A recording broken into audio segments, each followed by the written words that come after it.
Hello everyone, welcome to Keen Ear. So first and foremost, I must apologise for the beard that I'm currently growing. I have in fact been invited to a fancy dress party which I'm due to attend in the next few weeks or so, and then in my infinite wisdom I've decided to go as none other than Jerry Garcia, of the Grateful Dead. And in my infinite wisdom, once again, my infinite wisdom strikes again sort of thing, I have decided to grow a beard rather than wear a fake one. So yeah, that explains effectively the face fuzz, and this is no joke, by the way. This is my reality, I suppose.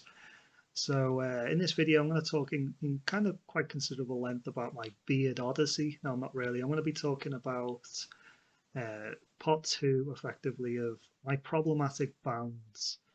It's a continuation, I guess, of a video I made last year. Now, actually quite a while back, and I just haven't been able to eck up the enthusiasm, I guess, to make this. But anyway, I've got it now, so let's kind of do this.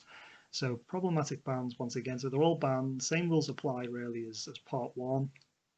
I did think about maybe including some solo artists this time around, but it just didn't really happen. I was thinking maybe Eric Clapton. He's a guy these days who kind of really does put the git in guitar. I've noticed, but no, I've decided just to keep it just bands only. So the first band I'm going to be talking about, again, no particular order or anything like that, is none other than the Beach Boys.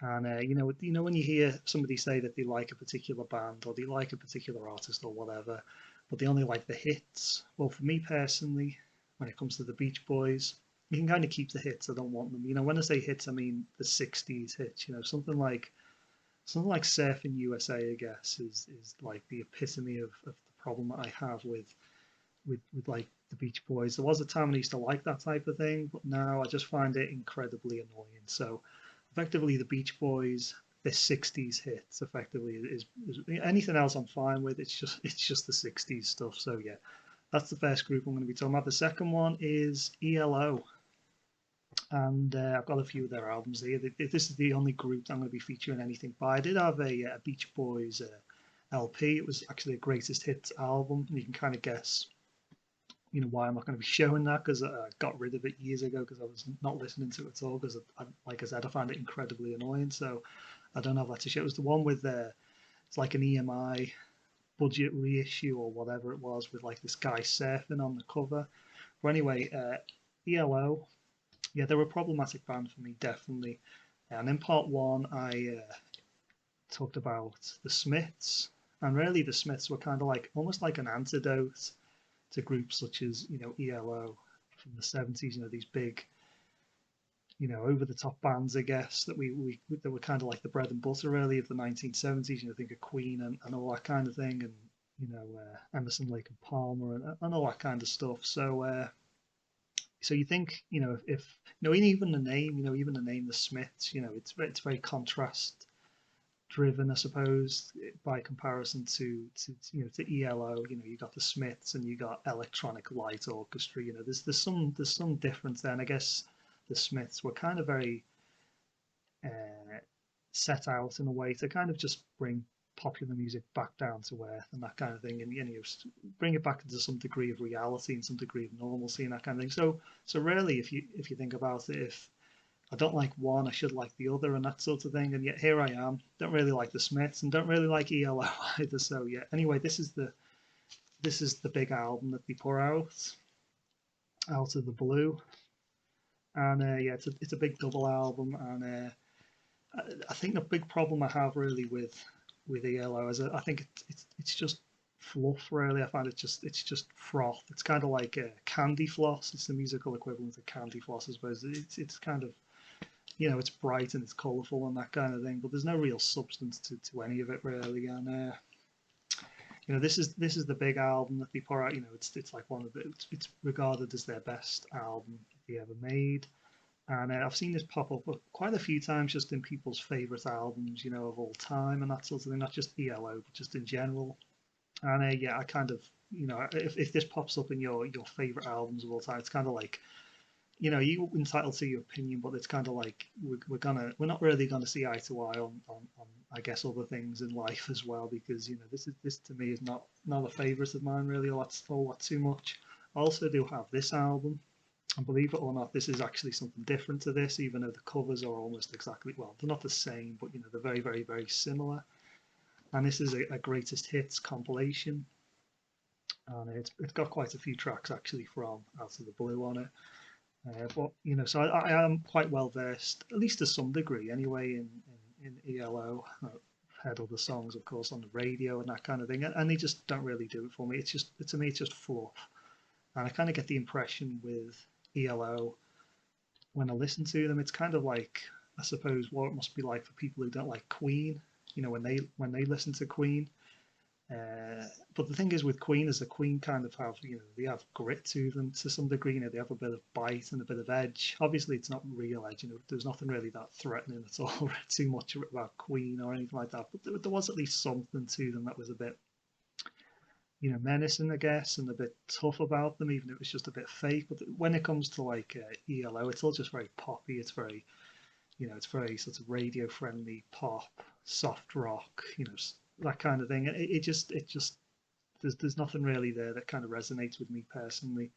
So yeah, I always feel like ELO are a bit of a, you know, I think the musicianship and everything is great. You know, that the albums are very well put together and everything, but it doesn't really do much for me, unfortunately. So that's ELO. The next group I'm going to be talking about that I find problematic is Kiss. Kiss to me are definitely a problematic band, and you know, and I don't really have anything to show. You know, I've only got ELO to show for this video. But it's kind of amazing, really, that I haven't got anything whatsoever to show of Kiss. Not because they've got anything that's brilliant that you know every collection must have. It's just that they have so much crap out there. You know, it's amazing I don't have, you know, a Gene Simmons bottle opener or some other kind of crap that they pour out over the years. But I'm not going to be focusing on the crap merchandise that they've been, you know, churning out of Chinese factories for the past, you know, God knows how many decades. It's because that's nothing to do with the music, of course. I'm just going to focus on the music. And when it comes to the music, I feel like Kiss, they really did jump on the bandwagon of glam rock. You know, they came in at really the tail end of glam rock. And the first album actually has some pretty good glam rock tracks on it. I think it's probably the one Kiss album that I've really had any true fondness towards, you know, and anything like that. You know, it's the one album that I have put most amount of attention into, really, because it's probably the most glam rock album, really. But I feel like they came into the kind of like they came into the party late, really, you know, like a fancy dress party. I suppose maybe that's what I should do for my fancy dress party with my beard and everything. But you know, they came in late with, you know, all the kind of crazy clothes, you know, and everything, you know, even for glam rock, it was just completely over the top, you know, basically dressed as clowns and that kind of thing.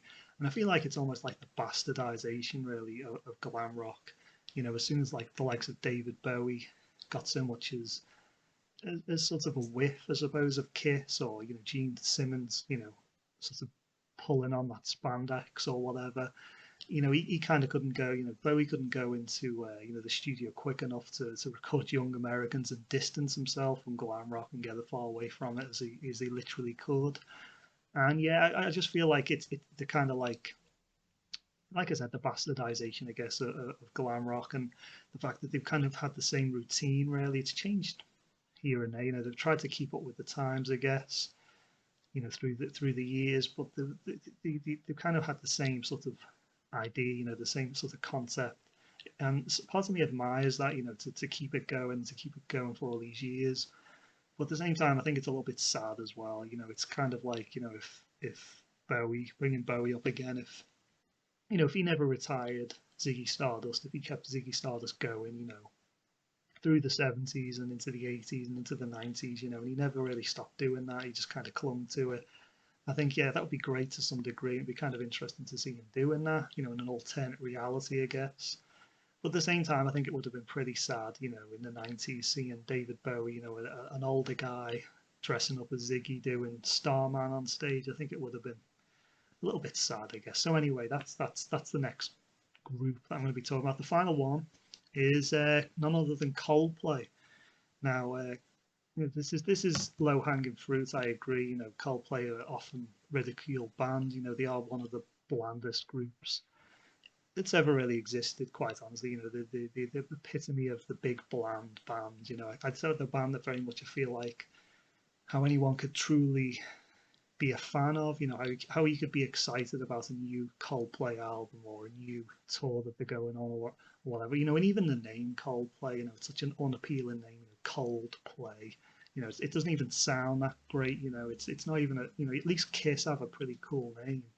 But anyway, Coldplay, they're just a band that I think very much fall into the category of you know they started off and they were pretty good. You know they're pretty decent. You know before they made it huge. You know I heard some of the earliest stuff and it was quite decent. You know it kind of you know the best stuff as far as I'm concerned was the early stuff, and then they got popular effectively. And you know when a band gets popular, they can go two ways. They can either become great and it's like you know they've got the limelight on them and they say, "Oh, look what we can do! We can do these amazing things, and they can blow people's minds, and you know they got more money to play with, so they can do." You know, it's kind of like Queen. You know, you listen to the very, very early stuff of Queen, and then you listen to something like Night at the Opera, and it's like, you know, this is what we wanted to do, and this is what we were capable of, and that kind of thing. But when it comes to something like Coldplay, it's like, you know, once the spotlight and all the attention was on them, it's like we haven't really got anything to say or anything like that. We're just kind of like this just